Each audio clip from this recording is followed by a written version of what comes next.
Hello out there. This is Matt Orozco, And this is Lowell Greenblat. and we are right back at you with episode 11 of Macabre Monthly. It's our end of year episode, so we're going to be covering our best of list as we do, but we're going to focus just on the year 2022. Um, yeah, I mean, Lowell, what was your rating of this year in horror overall, if you had to put a grade on it? Uh that's it's a little tough because I was thinking about it and I think if you asked me straight away, I would just say A. Like, holy shit, this year has been absolutely insane. But I'm gonna go ahead and be a little contrarian with myself and say A minus because we don't know the legacy that some of these movies are gonna have. Of course, some of them are instant classics, which we'll get to, but we'll see if they have legs. So I don't want to hype it up too much, but yeah, this is absolutely one for the books. So how do you differentiate between an A and an A minus insofar as like the um what puts it Just slightly pure. under? It's just me going. I don't want to. I don't want to go too hard, but we'll see. I mean, ask me again in 20 years, I might just say it's like A plus plus plus, but I think it'll be I like, forget. what year are you talking about? 2022. You expect me to remember 2022, or it'll be the best year of your horror life. I mean, Honestly, for some people, it very well could be. I mean, we're only talking about our top five favorites of the year. I could do 20. Like, honestly, So, and sometimes, even with like regular non horror lists, sometimes you have to scrape the barrel a little bit to get 10. No, barrel is fully overflowing. We ate really good this year. I forgot the new Scream came out this year too. I thought it was like 2021 because I'm thinking like that's the 25th anniversary of Scream. Uh, but and no, Ty but it is West a dropped a double deuce on us in 2022. I mean, he released two god. movies, one of which was totally out of nowhere. Yeah, and we'll get to that. But yeah, no, it's he he's swinging for the fences and hitting, and yeah, glad he's back. Holy shit! Yeah, I'm in full agreement, and I'm sure we will get to him. I think I'm gonna go But B on this one. Like really, I Yeah, here's why. No, no, no. It has a lot more to do with, well, I also woefully underseen a lot of 2022 in general. So I think that my pool of movies to pick from is already small, which means that because of that, like I end up going on these year-end binges where I try and cram as much of it all in as possible. And then I get discouraged because I'm like, some of these are so good, and then some of these are so bad. And it's like you just hope you time them right so that you see enough of the good to keep you going through the bad. But also, as you get older, right, we lose so much more time in our day just because of responsibility and aging. So, but I go with B because I think in general, Hollywood horror kind of let us down. It did really well at the box office, but horror always does. So it's kind of like hard to use that as a measure of artistic success. More so, it is from a business angle. We're going to see more horror because it fucking knocked it out of the park in every regard. But to that end, I think Hollywood horror was a letdown, whereas some of the more like streaming horror services and stuff that was kind of coming out of nowhere. I mean, even though it's not on my list, I give credit to Terrifier 2 just because the movie made a lot of money, and people they kind of got around the system. So I think that there's something to that, and I think that that's more emblematic of why I think they're the good. Even though I didn't like the movie, I like the spirit of people showing up for in that way, and I think that shows that now there's enough interest to even provoke people who are on the fence to explore. So I like that part of it, but I think when it came to the output from the studios, I just kind of felt like you there's good movies buried in some of this shit. Like there really is. And I don't want to just like discount some good movies, but they're overlong. Anyway, I'm going to go on a tangent. That's not the time. This is not the time or the place, and we don't have enough rocking chairs and chewing gum to get through it. So, that said, we're not going to do any news this week because Oh, it's the end of the well, year. before you go on, I will just Oh, interject and say that I absolutely relate to trying to cram stuff in December. Not just like horror movies, but movies in general. Like everyone's coming out with their top 10 lists, and I'm like, man, I haven't. Also, can you hear my dog barking? Is that yeah, but he's fine. He's fine. okay? He is. He's just a puppy. This is life. Um, yeah, it's what year is it? This is us. But like this weekend, I was like, I need to see The Fablemans. I need to see Bones and All, and I did, and they're both like on my top 10 list of the year. Fablemans isn't on the horror list. Bones and All definitely is. That would be interesting if it was like if it's like Steven Spielberg made a semi-autobiographical movie that turns into a horror twist. I mean, I'm here for it. Just it's his way saying. of saying he did direct Poltergeist. Oh, it's the no, but yeah, yeah, I absolutely understand the need to try and see everything, and then it's like if it sucks, then maybe you just wasted some time, you know. But you got to take those risks, and honestly, like Fableman's made me want to go back to the movies like every weekend for like the next 5 years. Like everyone's like, oh, like it's Cinema Paradiso kind of thing, where like it kind of captures your heart and spirit of cinema and film, and yeah, it is kind of a commercial for the movies, but like, you know, we do kind of need that right now. And I'm like, I was so jazzed on it. I was like, yeah, I'm gonna go see a cannibal movie next, and oh my god, that was really good. But see what I think that speaks to an interesting component of 2022, because even though we focus on the darker side of that pop culture, you know, there is a lot of interesting things happening. And you can go to the movies and see a Top Gun sequel at the same time as a cannibal love story, at the same time as a Marvel movie, at the same time as like a Spielberg epic, and then oh yeah, there's still like some horror movie that was going to be on streaming, but then made buku bucks at the box office. That's still out there too. So it's like you can see all those. Your choice has greatly expanded, and I think that also shows up in the genre, like this the output of this year at least. Even the big swings, the ones that hit, the ones that miss, the ones that kind of get a single or a double in, like they're still doing something different. There's a lot of cojones in this year's output.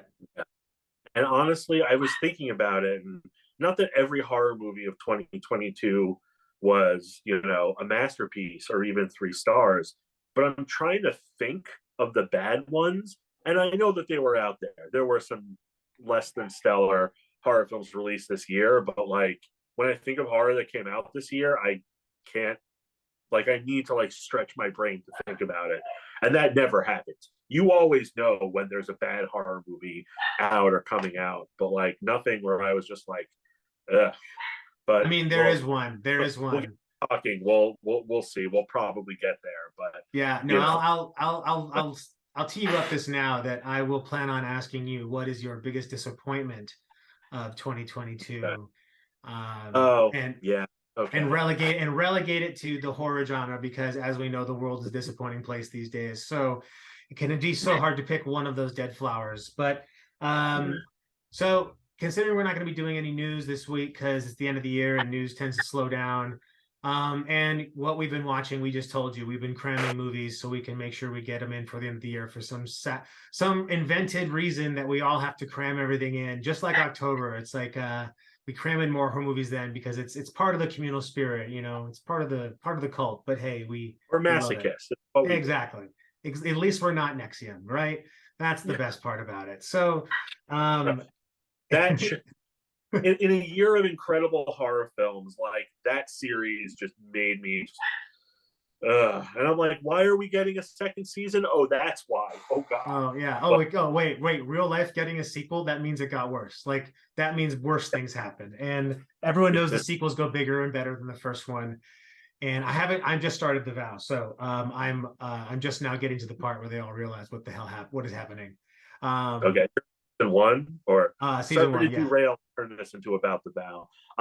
I'm less a fan of the later half of season one, but because it kind of turns into like a true crimey real time thing, and I wasn't so much into that. But like the interviews and the reflecting back on it, that's my jam. And there's way more of that in season two, also. So yeah, you're in for a ride, but also, oh my god, Yeah. oh my god. But anyway, Yeah, there's it's just a constant reminder that real life is always going to be far more frightening than anything that we will see in a fictionalized screen.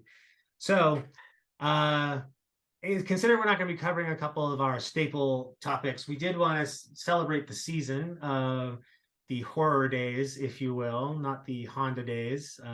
We unlike Honda days, we are not making any money, nor do we have anything worth enough of a car. But what we do have is maybe some picks for top our favorite holiday horror movies to watch. So just figure we'll keep it to three. Well, I'll pass it to you to kick us off. And these don't have to be in any sort of order as far as like best favorite.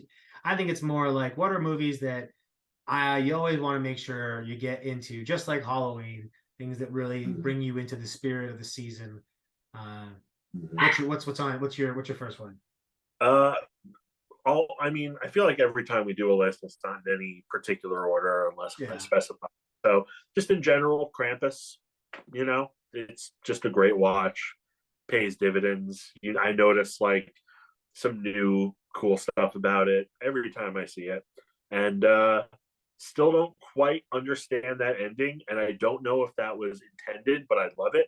I love the ambiguity of it, and just an incredible cast. Like just making a modern Gremlins. Uh, yeah, Michael Dougherty, hell yeah. yeah.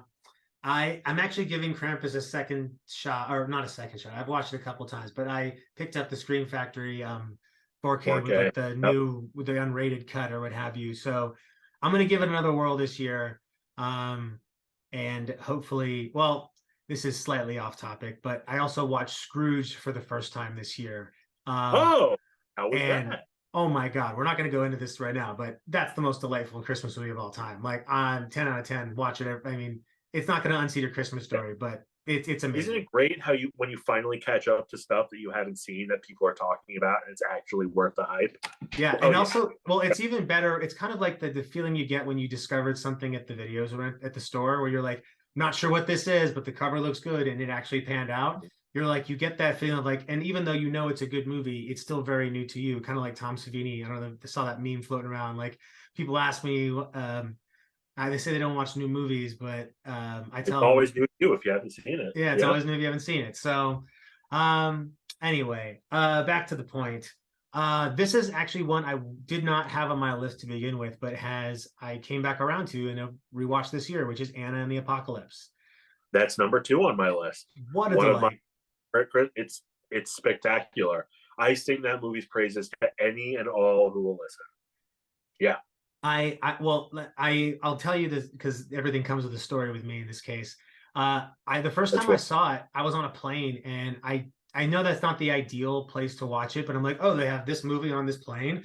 Obviously, I'm going to bother my neighbors with this. So I put it on, and I just maybe wasn't into it because of the seeing it that way.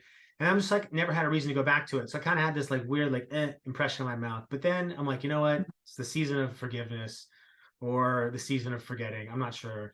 And so I'm going back and like let's give this one a whirl. I love it. I love everything about it. The songs are catchy. It has so much final. gore, so much gore. Like and it's very just like Shaun of the Dead, it effectively gets you to care about characters that you initially have very little interest in, because and even less so this time around than Shaun of the Dead, you kind of like there's an affection you have already for these characters, at least if you're, I think someone like myself, you kind of see a bit of you in them, and you're like, oh, okay, I like them. But in this case, these are people that I have, like for all intents and purposes, this is Glee, and then all of a sudden it turns into Glee. It looks like High School Musical. Yeah. Yeah, Glee of the Dead. All of a sudden, I'm like, this is amazing. So yeah, I gave it another shot. It's a little long, but at the same time, I don't think a lot of that's wasted. and the songs, they work, they're good, and there's actual heart and care and emotion. So yeah, that's Do you have a my. favorite song out of all I of have to them? go back. I have to go back honestly, but I think it's the one that takes place in the school, the lunchroom, like kind of early in like the first act. Oh Uh, yeah, yeah, yeah, I don't, but I yeah. remember bopping my head a bit more to that one. But I'd have to go give, and I'm gonna try and convince my wife to watch it because that's kind of like my secret move. I don't even know if it's secret now, but I like, oh, I think she'll like this, but it's also a horror movie. So I present it as a musical first, Mhm, and then say a musical with zombies, and then we see, you know. mhm. So Yeah, and all I mean, I can go on and on about this movie, but just one thing that no one really talks about with it: no dancing zombies, and that is absolutely the correct choice. Like and you they're think aware is of it. I missed the yeah, meta-ness when the first time I watched it. That's I think when the more I think about it, that's what I missed was the self-reflectiveness of it all and kind of how aware it was of how silly and absurd this is. Like even when they're dancing and like hitting people, like it's yes, yes. yeah, I mean, just yes, I'm converted, converted. It's the good. born again and Welcome, in the apocalypse. welcome. All right, so that was your So number two. that was my number two. So my number three might be slightly controversial. Uh, no one is saying that this is better than the original. Nobody's saying that, I know what you're but doing. Black I don't know Oh if you no. do. Oh, oh. Black Xmas, not Bob Clark's classic from '74, not the Blumhouse one, which was a good try. Black Xmas is an underrated slasher film. It doesn't even try to do what Bob Clark did. And look, I know Black Christmas is classic. I have some issues with it, so it's not one that I really go back to that much. But Black Xmas is just like it's just a rip roaring, gooey arch slasher. Jaundicey. Yeah, yeah. It's just it's just like the right amount of gross before it becomes too much, I think. But it's just fun. It's just a total blast. It's definitely not it definitely doesn't go as far as movies in recent memory have, but I agree with you that it's far better than. I just don't think it deserves to be compared to Bob Clark's only because they're so tonally Oh yeah, different yeah, that it's kind of like comparing. I'm not even going to try and compare it. I'll just leave it that leave yeah. that there. No, no, So no. I agree with Oh, you. like, and this is going to go along with one of my most surprising finds. I have two. I had to do two. Whereas, like, it's just they know the legacy there, but they decide just not to touch it and just do exactly what they can with it, no more, no less. And it works by its own rules, and that's Yeah. totally fine. Yeah. And it does solve some of the problems that I think a lot of people have with Bob Clark's, in that it does deliver um, somewhat of an ending. Uh, Mm-hmm. and and yeah, but I also love Bob Clark's movie, but I can enjoy I can have my cake and my pie. Like I don't need. Yep. I'll sometimes I'll put them together so my mouth gets both at the same time. But You can't even do a double feature of them. Really, they're so different. yeah, like Yeah. it's like but being in hot. It's like doing one of those ice baths and then going into a sauna. Like you're just shocking Yeah. the system. So Mhm. all right. So my second one was going to be Christmas Evil. Christmas Okay. Evil is such a strange fucking movie, and there is never going to be anything like it, no matter how hard anyone tries, because in order to make something that bonkers, you just have to like it. There's just so much about it that you would question about someone's integrity at this point. Like you'd be like, did a pedophile make this? Like, what is this? Like, what is this about? Like, why does this need to exist? And then, obviously we're not going to spoil it, but the ending is wow. Oh, it's Like perfect. when you Yeah. think about like I didn't see that coming for 500, Alex. That is not like that's a daily double right there. Like there is no way anyone saw any of that coming. And then you see it and you're like, you're either gonna love it or you're gonna hate it. But I guarantee you, even if Yeah. you hate it, you're gonna love it anyway. You're gonna be like, I can't believe they did that. It's like someone got peanut butter on my chocolate. Ugh. Oh, it's actually quite good. So it's just a weird And it bonkers works. movie. It It it does. totally works. And Yeah. it's totally just the strangest, like you don't know. There's nobody you want to actually root for. It's kind of like watching a documentary. It's kind of like it's like if Gummo was a Christmas movie. That's a little bit of like how I would describe it Slow tonally because down. it. Yeah, and I know what you're saying, but gumbo is Yeah, already I know. That's yeah. a lot. That's a lot visually. So Yeah. Christmas Evil, that's my, and then my first one. I thought when you were building up the, contrarian Oh, I thought I opinion, was doing I thought you're Ewan. gonna do Silent Night, Deadly Night 2, and I'm like, first of all, like Garbage Day is great, but Almost. you're basically watching the first movie anyway, so we might as well just watch that. And to Yeah. me, this is like Black Christmas. I mean, that's something you watch, like both the original and also the remake, not the Blumhouse one. I'm sorry, they tried, they really did, but not hard. Yeah. They tried, but the first Silent Night, Deadly Night, I remember seeing that and I felt dirty watching it. I felt like within 10 minutes, I'm like, I know I'm not supposed to be watching this. Is that Red from what? Is that him? And I'm like, oh my goodness, that grandpa's the creepiest grandpa of all time. And then the movie It's just gets a movie you watch, and then every 10 minutes you're like, "Are we sure? like Are Butcher we?" Baker, Nightmare Maker. It's the same kind of vibe where you're just like, this isn't right. But Yeah, but they know what they're doing. But this is that with Santa Claus and kids, and it's like that's what makes it go. and But then there's the yeah, naughty. I mean, naughty. I mean, it's just a strength.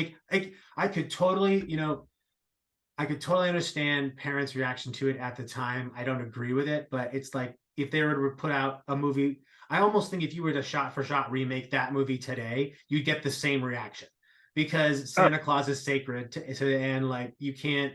And even though we have like Santa exploitation now, which seems to be a thing, like I nothing, it's never reached the point where like I mean Santa's Sleigh is probably one of the best uh Christmas horror comedies of all time. But Goldberg doesn't really make you think about Jolly Old. He makes you think about Goldberg and fucking giant suspenders, So yeah, Silent Deadly Night is just so much sleazy fun. The kids will love it right in between A Christmas Story.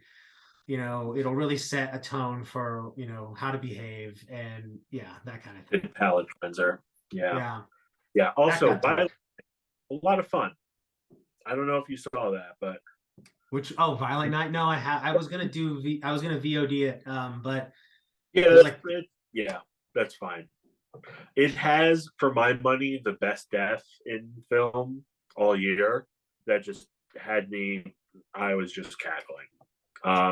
I think you'll know it when you see it, yeah. but So kind of like the the Puppet Master death, where you're like, oh, that's good.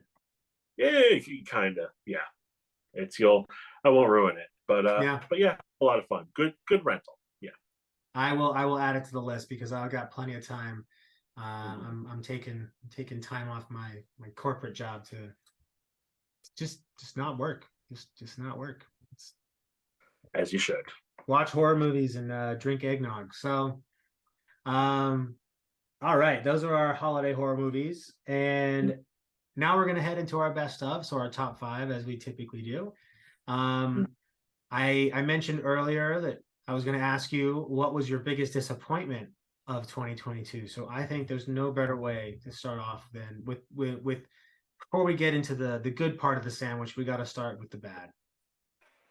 Um, so there's I came up with two for each of these, two disappointments and two surprises. First of all, the new fire starter. I mean, I think that goes without saying. I don't know what was the thought process there.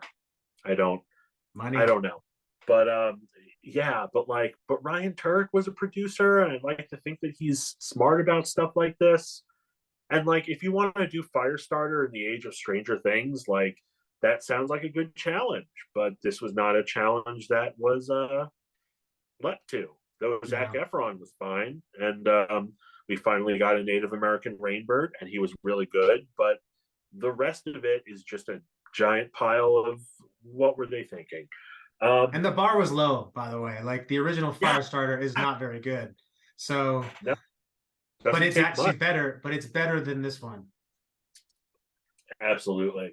Um, Also, I was disappointed by the film Master, which I think came out on Amazon Prime. Yeah. Um, and it was just I think I've said this before, but it seems like the writer director wrote a script for a drama and maybe she couldn't sell it, so she made it into a horror movie, but it's like Mm, barely a horror movie, and it just kind of, and she has something to say and it is interesting, but it's just, it's presentation counts, man. And it yeah. has Regina Hall as it's like a two-hander, and she's one of the main characters. And she was in, I don't know if you saw Honk for Jesus Save Your Soul, which is on my favorites of non-horror this year. It's so funny, and she's Mm, incredible in it. And in this, it's just like, you have Regina Hall in the year of our Lord 2022. What are you doing? And it just kind of has you think it's going to be great at the end, and then it just ends like a wet fart. ugh. So kind of a bummer. It's kind of the Hellraiser, like the Miramax Hellraiser method, right? It's like, oh, we need to make this a Pinhead movie, and it's like, oh, we need to make this a horror movie with this thriller or uh, this drama script we have. yeah, but I think like that was more like the Weinsteins just peeing all over things, and this was like, well, if I do this, this, and this, then it can be seen. But I just wasn't. I think about it because it comes close to working, and then it just shits the bed. Bless you, my wife just sneezed, and I'm just like, oh, And I think when Yeah, you think of appointments, it's like films that you have some measure of hope or anticipation for, and they just kind of, you know. Well, yeah. what about you? What was your disappointment of the year? So, first one is Soft and Quiet. Um, Uh, I I but hated that movie, and okay, and but did you hate it because it made you hate? Did you hate it because of how it was made and the performances and stuff, or was it just like watching it was just a terrible experience? Which I understand. no, it's bigot porn. Like it's like the torture porn for bigots. It's like it's and I think that I guess it's an uncomfortable movie. So I think it's a very well made in that regard movie. Like I think that the way it tells its story is very good, and I think that it's very good at eliciting that emotion. But the thing is, I've seen this before. Like I've seen this in real life, and I've seen like and and there's no thesis behind this. It's just simply there to make you distraught. And I think that that's where I lose a lot of the I don't quite agree with you there, no, but because the resolution at the end, well, what happens by the end of the movie is I it's needed I needed it. Like no, without no, giving no, any. but no, but like Yeah, it is good. It's not like it's a super downer or anything, but it's just that was the point of that. Like this, it's almost like therapy. It's like a therapeutic release of angst against racist people, but it offers nothing in the way of like anything genuine beyond just trying to shock you. And it's kind of like I'll look at something like The Sadness in the sense that like The Sadness knows exactly what it's trying to do, and it has no qualms with the fact that it is trying to rub your face in as much violence and viscera as it possibly can. To like Terrifier 2 is the same way. That's the point. And they know they're doing it so they can take themselves level of lack of seriousness. But Soft and Quiet pretends like it has a point and it has something to say when really all it's doing is just torturing people and making a point that if you don't already know this by now, then this movie is not going to convince you. Like this, if you don't know that racism is bad and that it hides in all aspects of life, and that it happens in white suburban areas particularly, like that is I don't know. I don't know what else other proof people need. So to me, it just okay, felt like bigot porn. But okay, or big exploitation. I think might be more of the phrase, if we would coin a phrase now. But well made, yeah, like yep, effective at yep, that regard. Just I'd rather watch something else. And totally fair. It is yeah, not a pleasant experience, but I will say that I really think there is an engine behind the film that is, I believe, I think it's a George Carlin quote. I feel like he said this before. Beware what happens when stupid people get into large groups. And it's just how, to me, the really terrifying part is how, like, maybe these women haven't really said this stuff out loud in the presence of other people before, but when they finally get together at the start of the film, and when they finally feel free and emboldened to say all this stuff and be this way, that's when it's like, oh my god, like that's when like the fuse is lit, and you know that like they're all gonna like one up each other, and it's just gonna get worse and worse, and that's what happens. That's, you know, that's beyond racism is bad to me. That's what that movie is, which is on my top 5, but I'll find something I else mean, you because I could go can. onto Twitter. You can go onto Twitter and see the same thing. Like, I think that that's the part that I kind of miss on this movie is like, it's not offering anything new to the discourse except trying to show you, it's just trying to exist in the universe of bigotry.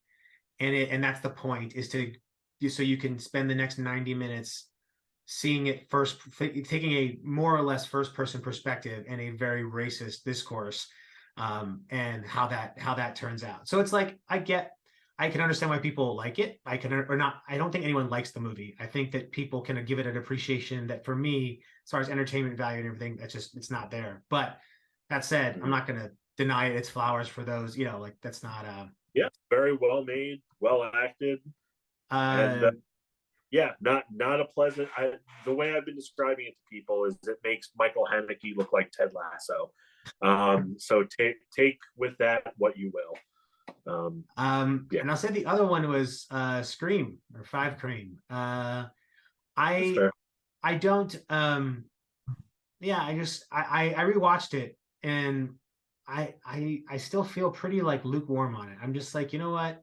There's a good movie buried beneath all these unnecessary, like overload of jokes and references, and it's like a Mhm. Simpsons episode on steroids, and it's kind of, and like, that's the difference between Wes and this, is that Wes was subtle and he wasn't rubbing your face in it, especially the first time you Not watch quite it. toward the end, but then he had a gun to his head a little bit. But yeah, definitely for the first 2 films, I would say. Yeah, yeah. But Well, yeah, as the series progressed, but you know, but what he always lacked in storytelling, he improved in, he elevated with innovation.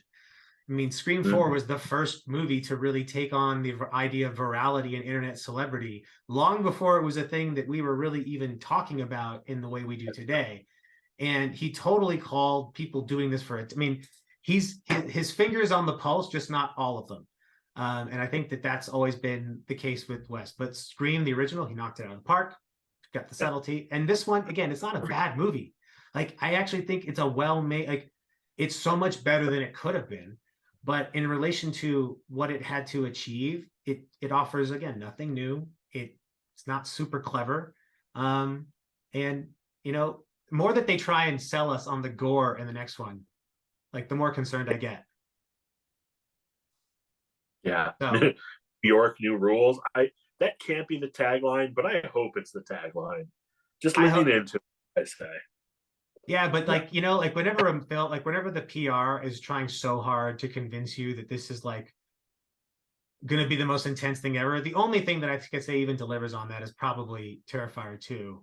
But that's because I think for the layperson, Terrifier 2 is just obscene. But anyway, those are my disappointments. What are your surprises? My surprises, which will be no surprise, is Halloween Ends, which I still can't believe I liked as much as I did. Especially because, you know, even up to the midway point, I'm kind of watching it like, what are we doing, guys? What's happening here? And then just by the end, and it's not even like, I mean, to me the end is really the best part, but it's not the only part. It is better on a rewatch. And yeah, I appreciate it, and this shouldn't be the case, but from reading the novelization, and I haven't read a movie novelization in a long time, but it's from one of the co-writers. Whoever the I PR team behind the novelization is deserves a lot of credit because they went on a blitz.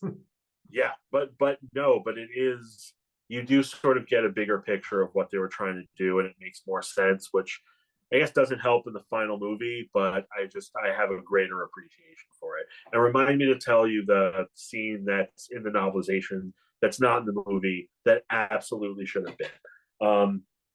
But Halloween Ends, and also, and okay, my other one, and there's a very big caveat for this.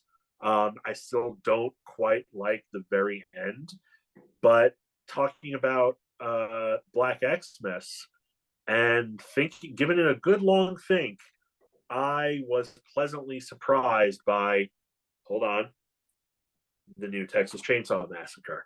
In that, they had the balls to just be like, you know what, just have Leatherface chainsaw a bunch of kids. Just look, forget the family dynamics. Give the We're gators not, the meat. yeah, and that was literally what it is. It's just one guy just wearing skin and messing people up with a chainsaw, and that's fine. It's like, they finally, someone out there is like, yeah, no, we're not even going to try to top or even comment on the original, and like the bar is already so low that they're like, you know let's just have fun with it. Let's just have a Texas Chainsaw Massacre, and I respect that. It's Yeehaw, let's perfectly have ourselves a Texas Chainsaw yeah. That's that. in Romania. Yeah, or Bucharest, Bucharest. yeah, wherever it is. Just what, I'm gonna feel really silly if Bucharest is in Romania. it sure is a Texas Chainsaw Massacre. That's my review of Texas Chainsaw Massacre.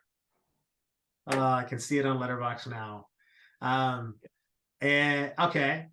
So just like you, I have a couple that one is kind of a surprise to even me, but the first one is Crimes of the Future, and I'm presuming are the ones you just said, are they on your top five or no, or is that a question mark? They are not. Halloween Ends almost made it. Soft and Quiet, I was going to say yes, but honestly, because 2022 was so stacked, I can put another movie on there. Um, okay. No, well, yes and no. Anyway, we'll get to it. But all right. Yeah, I just was making sure because I didn't want to fire off like some too many of mine. So anyway, that's besides the point. The sanctity of Macabre Monthly, you son of a bitch. I know. I don't know what my penance will be. But so Crimes of the Future.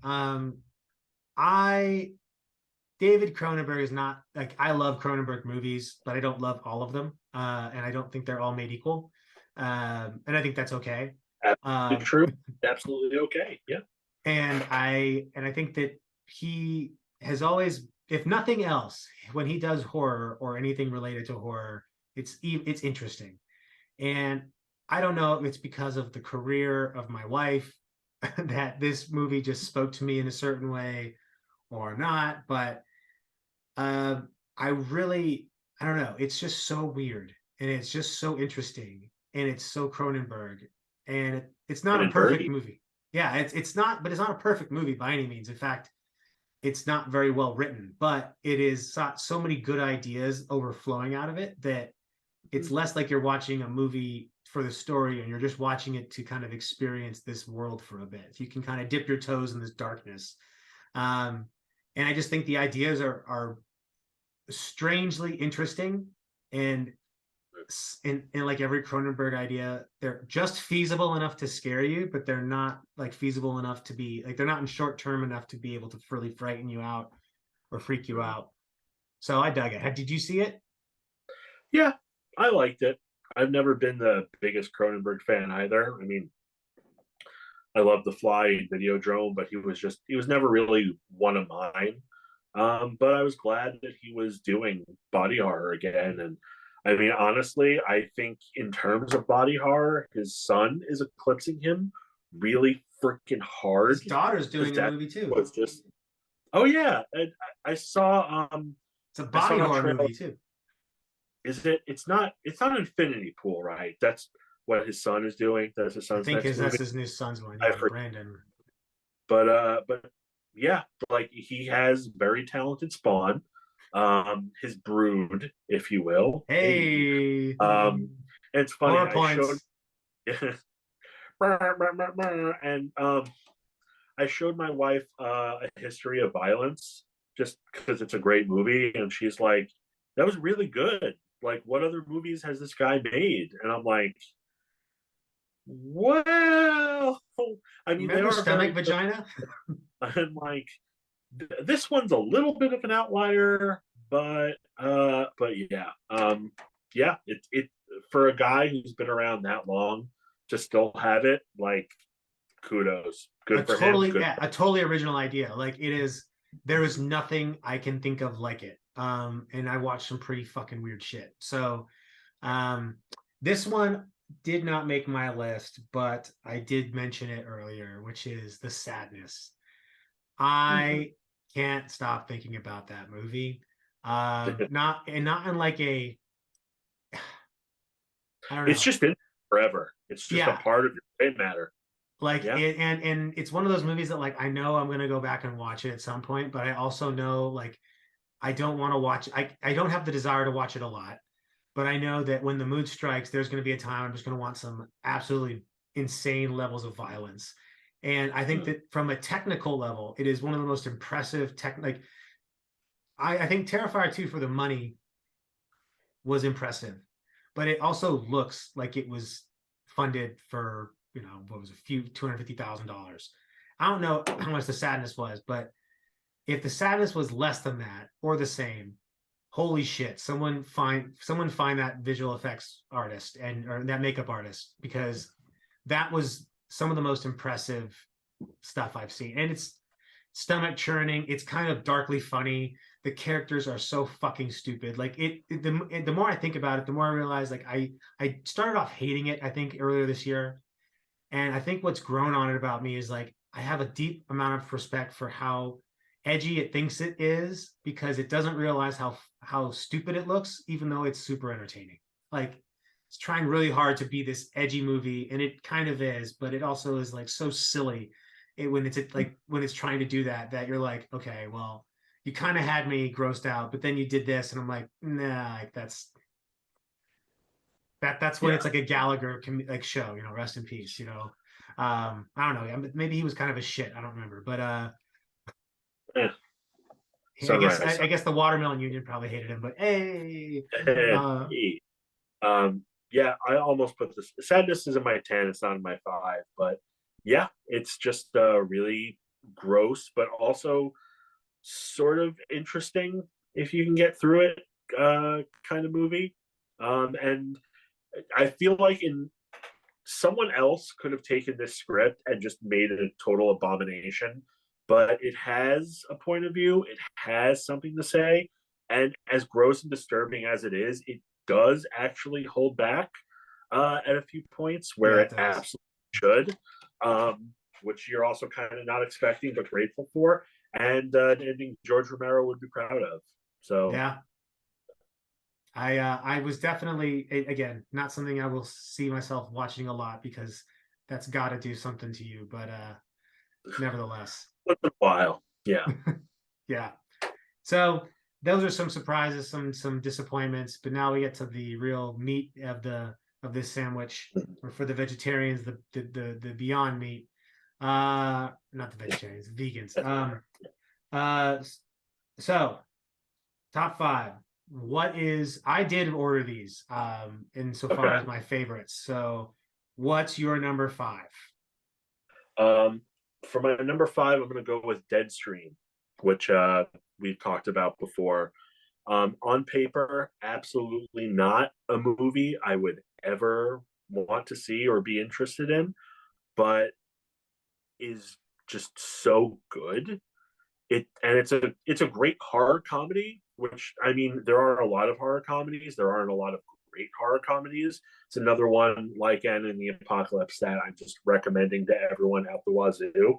Um, yeah, just and the Winters, Joseph and Vanessa Winter just had, I think, the best segment in the new VHS, the To Hell and Oh yeah, Back. the most fun Um, for sure. yeah, Like I in the mean, the spirit of like what makes those fun. yeah, and they're I mean, we've only seen them do found footage stuff, but like I can't wait to see what else they do, either within found footage or in some kind of other genre. But yeah, they're comers and they did a great job, and it's a great fucking rubbery movie. I'm gonna defer to talking about this because it's higher up on my list. So I'll give my notes then. Um, so number 5 for me is Prey. Okay, I I don't know why I have this rule, but I don't really consider the Alien or Predator movies to be horror movies. If I don't know why. It's just like I Well, consider them sci-fi, but if I did, yes, absolutely correct. Maybe the best Predator movie ever made so far. Sorry, well, Arnold, but I I give it points for I include it because it is I think Predator has become part of the sci-fi horror realm, and I give it those flowers, but I also wanted it to get like I think it deserves of of our humble opinions. I think it deserves a continued audience, largely because oh it yeah, was so much better than anyone could have expected.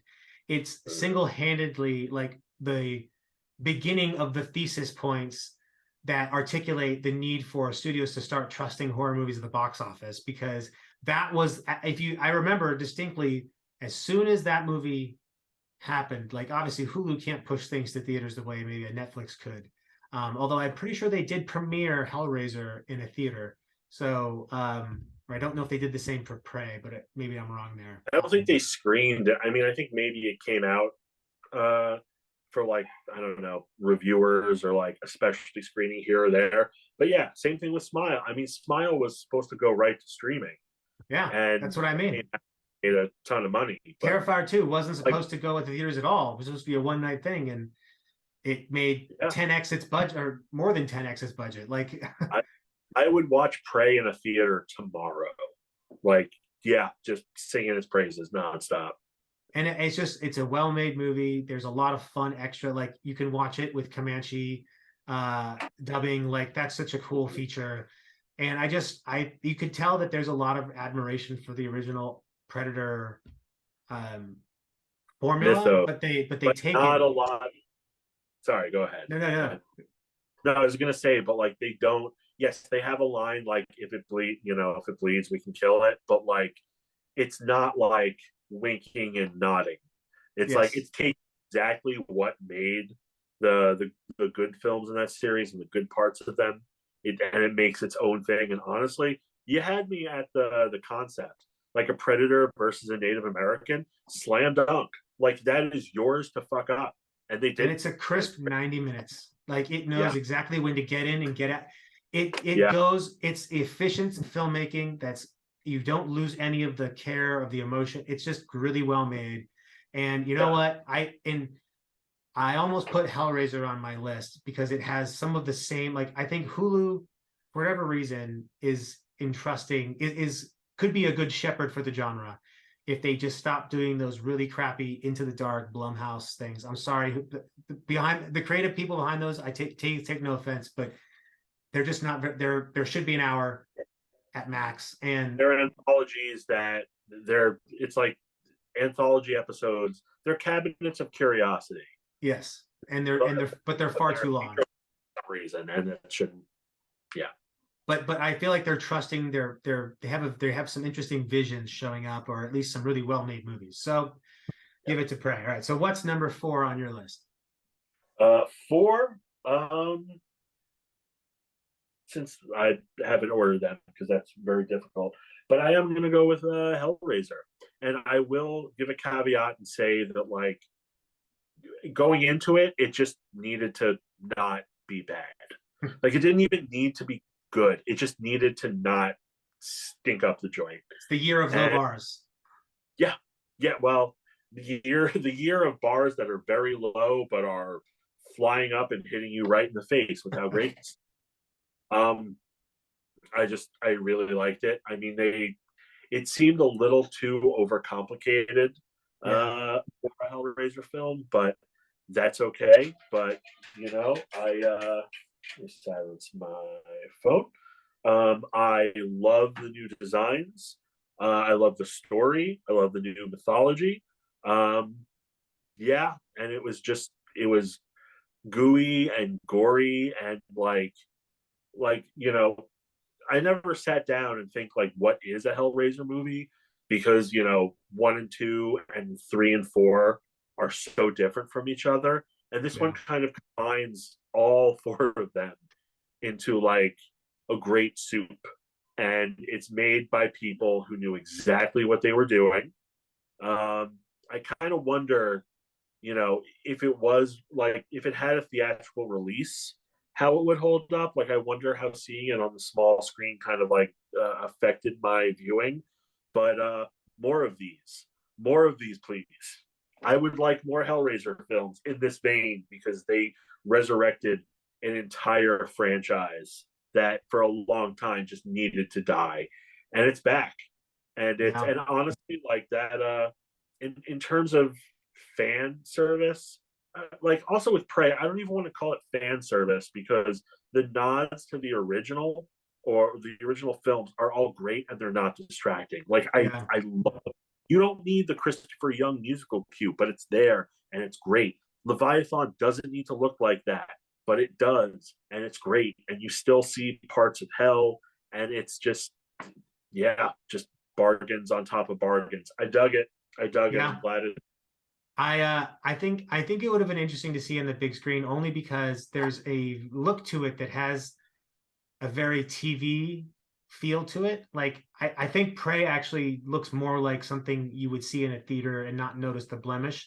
And that could just be because the makeup on the Hellraiser, like the Cenobites, is It doesn't look cheap. Let me just say that. But yeah, it's like no, it doesn't look, but it's oily. Like it's not it's there's a sheen to it that's almost kind of, it makes you think of television, like odd, like color correction kind of stuff. But I think it's a I need to rewatch it because I need I but I did enjoy it.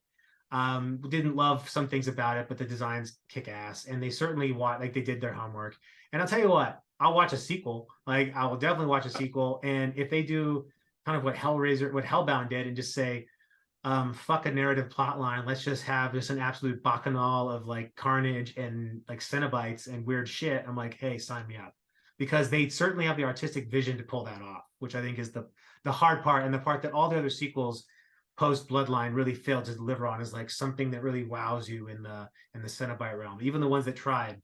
I don't even think of those as Hellraiser films. They're barely sequels.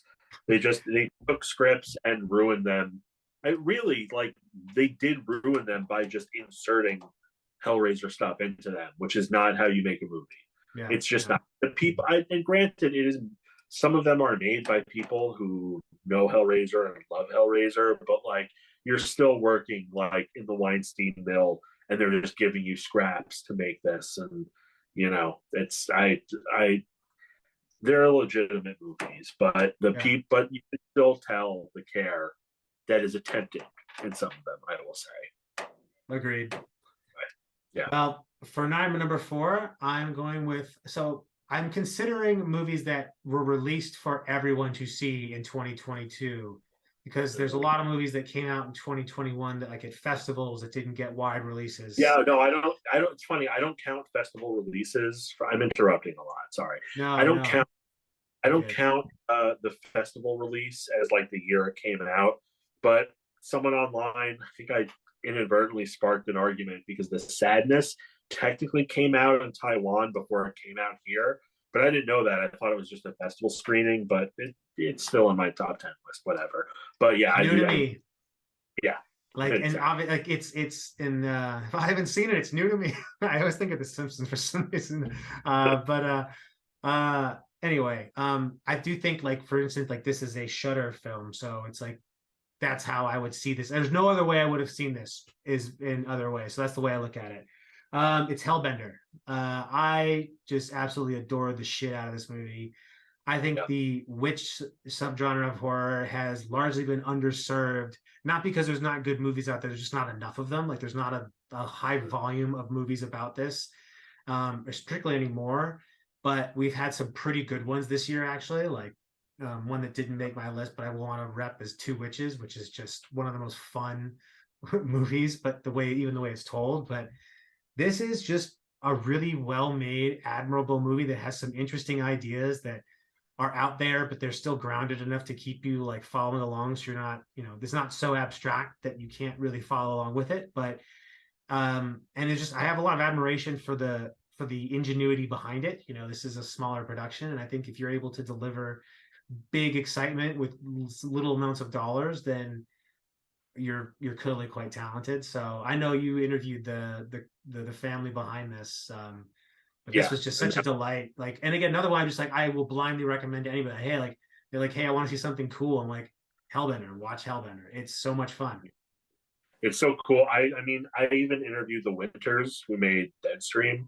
Like, I still can't believe some of the people I get to talk to through this website. Like, who let me talk to Maury and Bustillo?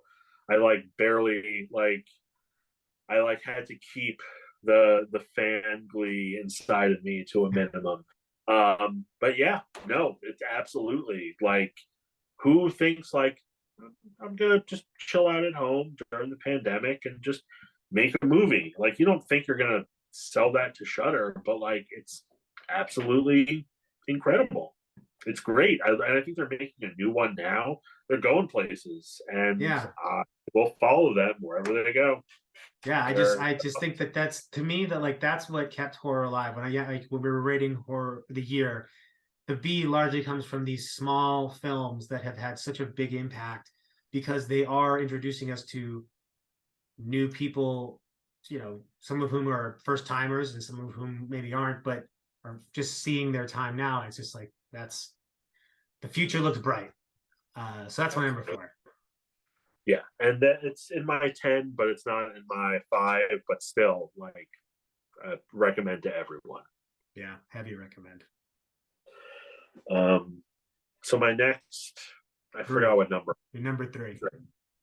Okay, so Soft and Quiet was on my list, but like, well, we talked about that already, so we'll move on.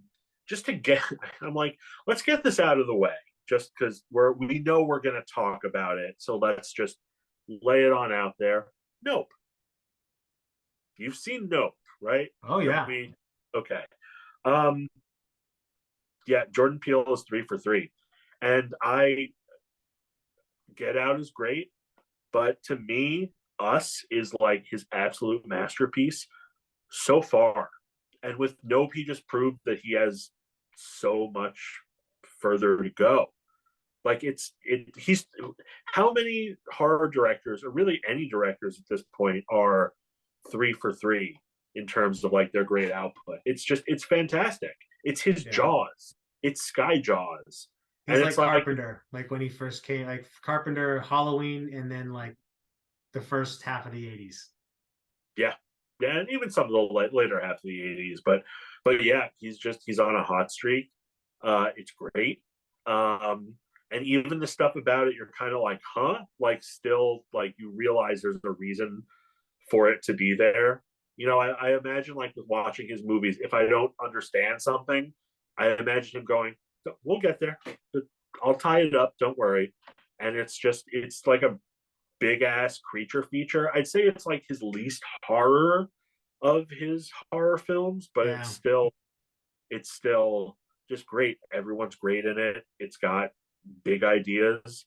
I think some people might have been disappointed that things in it didn't tie together the way they thought it would, but like it still does tie together, and it gives you. I mean, it gives you a lot to think about. He gives you a meal, Yeah. and I appreciate that. I just, how is this not on anyone's best of horror list? Well, it is 2022, but I yeah, think it's a hard, I think it's, I mean, I didn't consider it on my list. Largely for the same reason I don't think you considered Prey is because I look at it as more of like a sci-fi movie.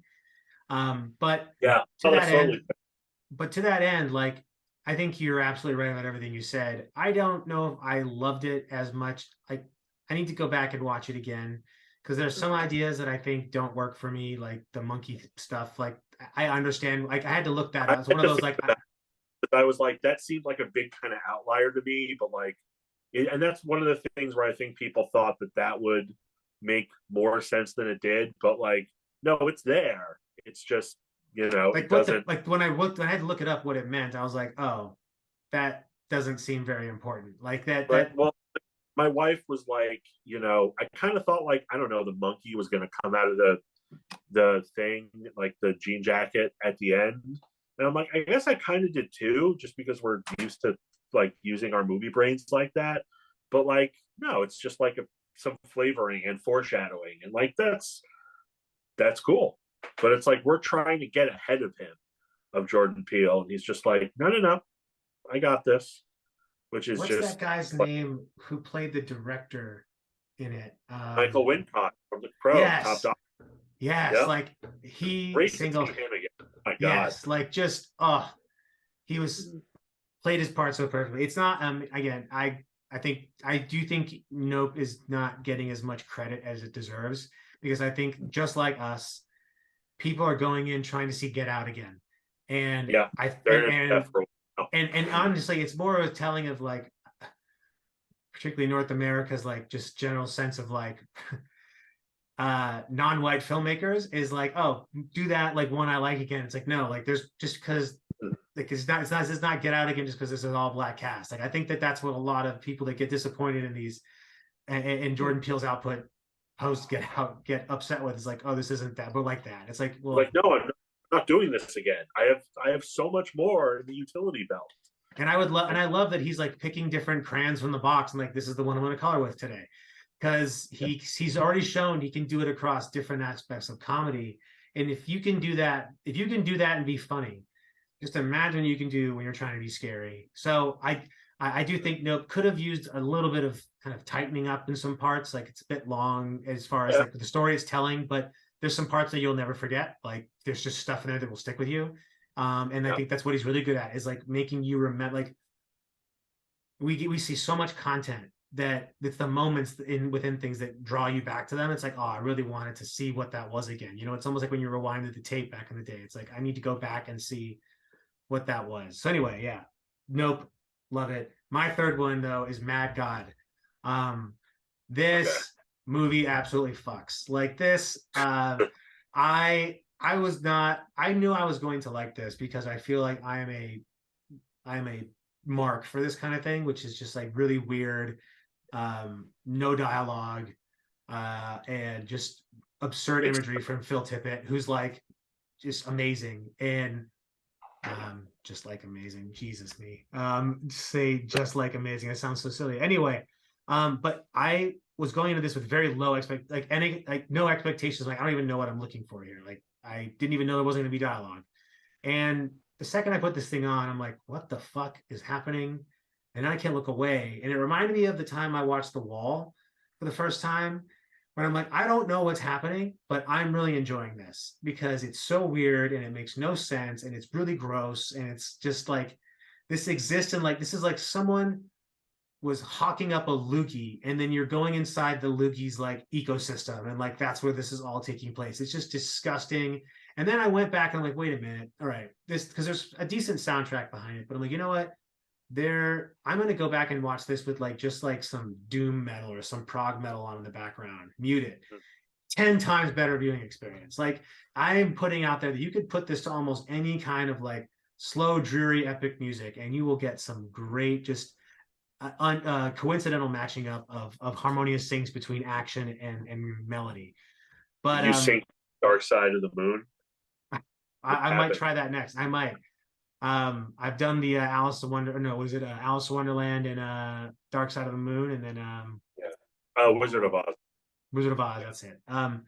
But yeah, I just was totally into this, and I just have a lot of admiration for the fact that 99.9% of it is stop motion. Like the painstaking process to make that look as good as it looks, and this is some of the best looking stop. I mean, there are points where you can't tell it's stop motion, and I think that that's impressive. So, yeah, Phil Tippett, you're a treasure. So, Mad God. I did not finish it, but I meant to. Um, I just I like to think I'm a very adventurous It's movie weird. goer, but it's yeah, and it's not. I'll get there, and it's not for lack of trying. I'm just like I don't know why this had to be feature length. I don't know. Maybe it would have been better as a MTV short Liquid Television. one. But yeah, I will get there, and it You know what it was is? a It's piece stinky of cheese. built into It the is. brain. It's like the Yeah. stinkiest cheese you can find because it's like some people like it's not made. It's made for, and I don't even think it was even made for me. I just think I ended up liking it because I'm like, oh, okay, I can just put this on and just tune this out, but also get totally engaged in it at the same time. That's wild, and it's just so weird and different that to me gets a lot of credit because my rating system is absolutely fucked. But anyway, that's my number three. So what's your number two? Okay, so since I took off Soft and Quiet, I'm going to sort of Frankenstein these two together, and I think you know what they're going to be. I was going to put Pearl and not X, I did the same but thing you did. I'm just calling it right but now. yeah, but and listen, okay, they're two very different movies. Um, and I was going to put Pearl on and leave X off, even though X is really good. X is really good, and X is even better Pearl's on better, repeat but viewing. yes. Yeah, absolutely. Like once you know sort of what you're in for. I mean, even when you don't, but it's just. But Pearl is just like when Ty West said that like he went down to make this movie and then he just made a whole nother movie when he was there. I was like, all right, Charles Band, like let's let, Pump the brake. let, yeah, let's. I'm You've like, been all away a right, long time. I don't shine shoes no more, all right? yeah. And then it's like, and that other movie is Pearl, which is, oh my god, it's like a Technicolor musical without the musical numbers. Well, maybe like half of one here or there, but just he's back. But it's He's back. Hitchcockian. Like it's like whereas like X is a really good exploitative slasher movie, Pearl is a really good studio era Hitchcockian like murder movie. And it's got so many like gothic themes that are just on like with on HGH. Like there's like it takes all that subtlety that gothic horror is known for, and it's like Southern Gothic particularly, and it just absolutely infuses it with the most amount of sleaze you could ever imagine, but in the most elegantly classy way, like in its delivery. Like the execution is just so. And I'm not like a studio era like Wizard of Oz is a beautiful looking movie because of how artificial and kind of strange the Technicolor kind of haze is on it. But this just elicits so much. I don't know. I had no idea what to expect when I saw it. And X, I did the same thing you did, which is I originally had X as a different point and Pearl higher above it. And like, you know what? I'm merging these two together because I actually think Ty West deserves a lot of fucking credit for making two Yeah. really, really good horror movies in a year and two totally different kind of movies. Even though they exist in the same universe, they are totally different. And it makes Oh me yeah. think that what we're going to get with Maxine is going to be like, I don't want to I put a lot of expectation on it, but I'm in. I I hope it's good because he's thrown down a hell of a gauntlet. And I mean, even though Pearl is technically a prequel to X, you don't need to watch one No. to enjoy the. And honestly, the ending of Pearl is just. There are so many things about Pearl, but like if that was just the end of the story of Pearl, like that's seared in your brain forever. Like that's you just remember that. But and Mia Goth, Yeah. just I mean, I know she was in the Suspiria remake, but it just seemed like she came out of nowhere just to like be like, "Hi world, you're going to love me and remember me." Um, It's like a muse like though. It feels like a muse like relationship in the moment because it seems as if Ty West sees something like, and rightfully so. I think she's done an outstanding job playing all these different roles. And I just am excited. Even if Maxine isn't as good as these other two, I have a lot of confidence that it's still going to be very good. And my genuine hope is that it's going to be this kind of doing what he's doing, but for the 80s horror movie. And that to me is just, or maybe like, I don't know, there's just a lot of ways he could go. It's like Ty West does this genre in this universe is kind of the formula, and I'm here for it. I think he's done he's shown his hand at 70s horror cinema a bunch. So yeah, I'm kind of curious what his 80s output would be. But yeah, also 2022 was a great year for Don't Fear the Reaper. Used very well. Two major movies. It's And becoming the don't stop believing of horror movies. Like you can't go to a karaoke bar I, without hearing fucking Journey. And now I mean, again, it's a great song, but but keep the sacred holy. yeah, I will say Pearl is objectively a better movie, but X is more fun to watch, I Yeah. would say. No, but But Pearl was a surprise. That's not a movie that I would have if you would have given me a Pepsi challenge of like giving me nothing about them except the synopsis, but like I don't think I want to see that. But yeah, Ty West, you have my hard-earned ticket dollars. absolutely, All right, so absolutely. what's your crowning jewel of 2022? Well, I combined Pearl and X into one because I Uh took off so quiet, so they're one oh, and that's your two. one and two. Okay. Yeah, I yeah. combined Pearl and X into my number two because I'm like Ty West deserves credit for both these movies in one slot, and because There's I'm an no wrong absolute answer, by the way. If you yeah, prefer one or the other, if you combine them, it's all gravy. and I'm an absolute glutton for Shudder horror this year because my number one was your number five, which is Deadstream. This movie absolutely nails Mm-hmm. everything. Like when you told me to go watch it, I trust your opinion enough to know that I'm going to watch that within the next 24 to 48 hours. Watch, and it was, there's again a story behind everything. I'm ready, and I needed, like when you're in a mood to watch something, but you don't really know what, and you're open to suggestion.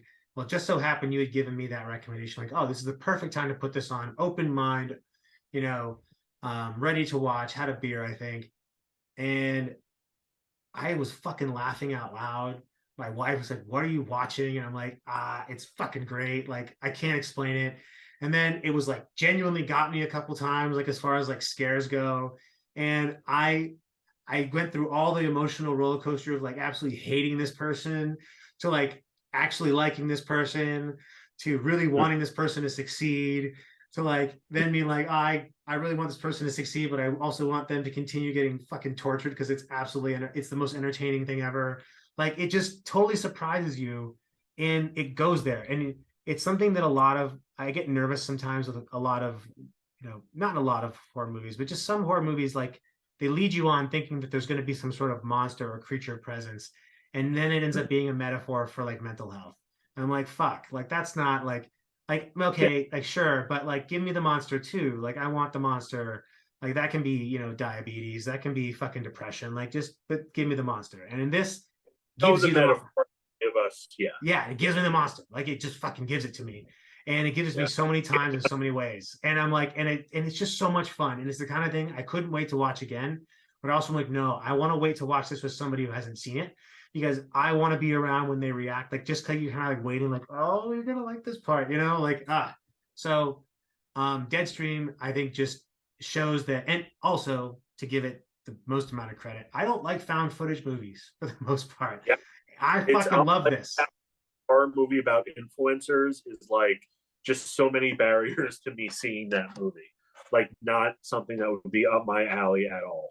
But it's the most plausibly executed found footage movie ever because every found footage movie falls victim to the same problem, which, well, except for the Blair Witch, which is that like, how can you possibly have the camera at this time? Like, what's going through your head? Like, how is someone videotaping all of this? And like, Deadstream solves for that by just saying, "Oh yeah, did you realize that there's all this cool shit that does exist?" Like, well, I say cool shit. You'll never catch me wearing anything like that. That my life doesn't need to be that visible. But like the fact that he has the accoutrement to like make him like to be able to stream that way, and that's entirely how it's filmed. Like that to me, it's just if there Yeah. was an Oscar, it would get it. And I'm sure it was made for like $20,000. Like it's probably the cheapest fucking movie of all time, but the most amount of fun you can have. And it's the kind of movie that if it were to get a theatrical release, it'd be so much fun to see this in the theater with people. Like Yeah. just the reactions, like like I will say this, Terrifier is not on this list as we've said before, but like I can understand people that had a really good time seeing that at the theater, but I would venture everyone to go watch it by yourself now and tell me if it's still the same movie you saw in the theater. Because seeing it in the theater with all those people, there's just something to the energy that comes from being in that, especially when it's a good horror movie, good horror comedy. So Deadstream, all the Yeah. things, all of them. All of them. So now we've covered our list. I guess all that's left is to think what do you think if you're going to put a potential grade on 2023? What are you putting on it? Oh, that's not fair. I Yeah, can't you do got that. to. Yeah, just presume. Casting aspersions? Are you kidding me? After what we just went through, the sequel is always a disappointment. I mean, but let's think about what we've got coming up within that time. I mean, to some extent, we've got another six cream. You know, six cream. We've got. I think one of the Exorcist movies is coming out. I'm sure. Prove me Crystal wrong. Lake, Crystal Lake, the series. Hey, this is what I'm talking about. Like, what, what about this makes me think? 2022 was something, but 2023. I mean, it's too early, and who knows if that Crystal Lake thing is even going to go or what it's even going to be. I think it sounds dumb as shit, but Brian Fuller always has my attention. So Yeah, I'm sorry, it sounds dumb as shit. Why are we doing a Friday the 13th TV show? I know, like, I mean, unless every episode is just going to be a mini Friday the 13th movie, like, I think that's the only way they could actually salvage it. But, like, come on, what are we doing? I'll tell you what, capitalism. That's what it all is. It's the show business is business, and that is exactly what. But you know what? If they make good shows out of it, I'll watch them. Yep. Yep. I'm sure we're gonna get season 3. I think we're getting season 3 of Chucky. So I think probably not till 2024 Yep. though. So or I sooner. hope I so. don't know. I feel like Don Mancini can just slap those things together because he just lives in that world. He's very, very good at it. Season 2 of Chucky, I'm just like, I think I said this before. I think I say a lot of things before. I'm just watching it like, how is he making this work? How is he making Seed of Chucky like so vital to something that is so good? That Mancini magic. Yeah. Yeah. Also, I know we didn't talk about films that we saw because we had a lot to get through, but Bones and All, people, all 11 of you who are watching this, please watch Bones and All. It is wonderful. And it seemed like, I don't know, it seemed like the kind of movie you make when you've lost your mind a little bit, but it is absolutely beautiful and gross as fuck, and just great. And it is on my best of list for horror and non-horror for this year. All right, Very that's a high curious. recommendation. Yeah, High that is praise. your homework, if nothing else. I will So yeah. absolutely watch that one. And as we've come to the end, have a happy holidays, a wonderful new year, and stay safe. Have fun, be good, and watch horror movies.